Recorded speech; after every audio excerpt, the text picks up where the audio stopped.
친절한 봉샘의 꽃그림 인문학 5화 벚꽃. 안녕하세요. 친절한 봉샘입니다. 친절한 봉샘의 꽃그림 인문학 5번째 이야기입니다. 여러분, 봄하면 어떤 꽃이 가장 먼저 떠오르시나요? 매화? 진달래? 아니면 바로 벚꽃? 우리나라에서 봄을 대표하는 꽃이라면 단연 벚꽃이죠. 진해 군항제 여의도의 벚꽃길, 그리고 또한 이 시기에는 벚꽃 연금이라는 별명까지 붙은 버스커버스커의 벚꽃 엔딩이라는 노래를 비롯해 많은 벚꽃 노래가 전국 곳곳의 벚꽃 거리에서 울려 퍼집니다. 이쯤 되면 봄 이퀄 벚꽃이라는 공식이 완성됩니다. 그런데 아셨나요? 사실 우리나라에서 벚꽃놀이 문화는 아주 오래된 전통이 아닙니다. 1920년대 일제강점기 창경궁의 벚나무 1100그루를 심으며 시작된 것이죠. 문화통치라는 이름 아래 밤 벚꽃놀이가 유행처럼 번졌습니다.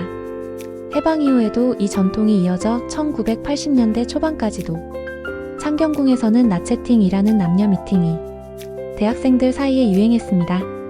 나채팅이라고 해서 혹시 야릇한 생각을 하셨다면 이것은 큰 오해십니다. 나채팅은 나이트 체리 미팅이 각 단어 첫 글자씩만 딴 축약어였습니다. 그럼 벚꽃의 원산지는 어디일까요? 한때 제주 왕벚나무가 일본으로 건너갔다는 설이 있었지만 DNA 분석 결과 제주 왕벚나무는 야생종, 일본 왕벚나무는 인위적인 교배종. 서로 다른 품종이라는 사실이 밝혀졌습니다. 벚꽃은 그야말로 일본의 상징입니다. 후지산과 함께 일본의 대표적인 이미지로 자리 잡았고, 매년 열리는 사쿠라 마쓰리 벚꽃 축제는 일본 전역에서 봄을 맞이하는 중요한 행사입니다. 벚꽃이 만개한 공원에서는 가족과 친구들이 3-4-5 모여 음식을 나누고 술을 마시며 꽃놀이를 즐깁니다. 일본에서 벚꽃은 단순한 꽃이 아닙니다. 한순간 화려하게 피었다가 바람에 흩날려 사라지는 모습. 이것은 일본인들이 사랑하는 찰나의 미학을 그대로 담고 있습니다.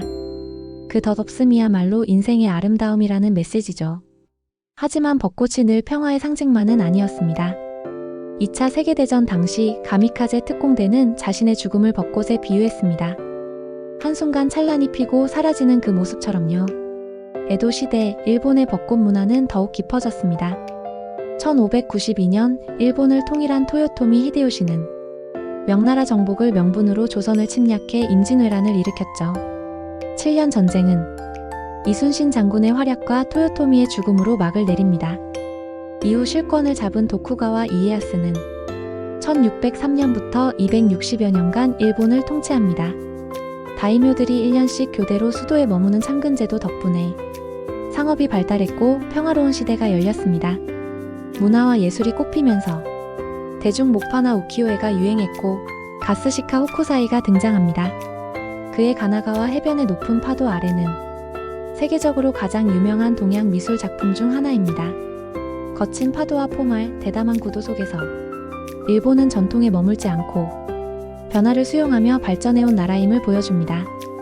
에도 시대 평화와 상업의 발전 속에서 벚꽃 문화는 절정에 달했습니다. 우키요의 거장 가스시카 호쿠사이는 요시노의 벚꽃에서 벚꽃과 후지산 그리고 일본인의 봄 감성을 완벽하게 담아냈습니다. 그의 그림 속 벚꽃은 시대와 감성을 품은 풍경이었죠. 일본은 벚꽃 명소가 정말 많지만 그 중에서도 가장 유명한 곳 중 하나는 기이 반도의 요시노산입니다. 호쿠사이의 요시노의 벚꽃은 전경과 배경을 구분하는 안개띠 대신 벚꽃 무리가 화면 중앙에 떠 있습니다.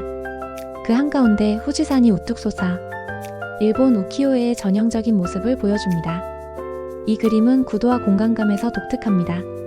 높은 곳에서 깊은 계곡을 내려다보는 시점, 근경의 벚꽃, 중경의 들판, 원경의 후지산이 3단 구성을 이루어 깊이감을 줍니다. 수평으로 펼쳐진 계곡과 수직으로 솟은 벚나무들이 대비를 이룹니다. 이 작품은 일본인들의 벚꽃 사랑을 잘 담아낸 호쿠사이의 원숙한 명작입니다. 벚꽃은 매년 피지만 그 모습은 결코 똑같지 않습니다. 매해 새로운 벚꽃이 피듯 일본인들의 감성도 시대에 따라 변해왔습니다. 벚꽃이 주는 메시지는 단순합니다.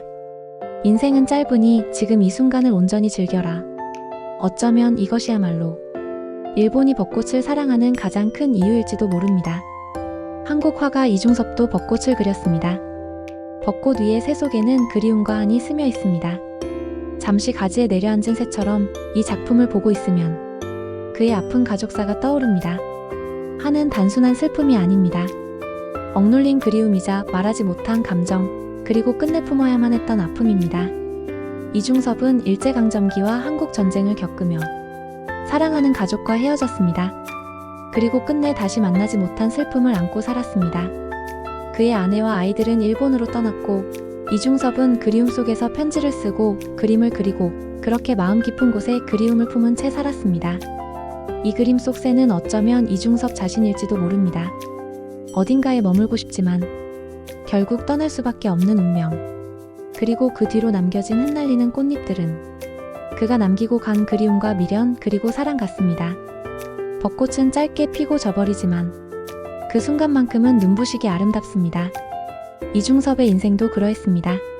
가난과 고독 속에서도 순수한 예술을 지키며 가장 깊은 감정을 그림 속에 담아냈습니다. 그래서 그의 작품은 세월이 흘러도 여전히 우리에게 깊은 울림을 줍니다. 벚꽃은 떨어지지만 그 자리에 봄의 기억이 남듯이 새는 날아가지만 그 순간의 온기가 남듯이 이중섭이 남긴 그림은 그의 아픔과 사랑 그리고 그리움을 우리 곁에 남겼습니다. 바람에 흩날리는 벚꽃을 보며 그가 간절히 바라던 행복과 평화가 잠시라도 그의 마음속에 머물렀기를 바랍니다. 그리고 지금 이 순간 그의 그림이 우리 마음에 작은 위로가 되어주기를 바라봅니다. 벚꽃잎은 흩날리지만 그 순간의 아름다움과 기억은 남습니다. 벚꽃이 전하는 메시지는 단순합니다. 인생은 짧으니 지금 이 순간을 온전히 즐기라. 다가오는 봄 흩날리는 벚꽃 속에서 당신만의 찰나의 아름다움을 꼭 담아가시길 바랍니다.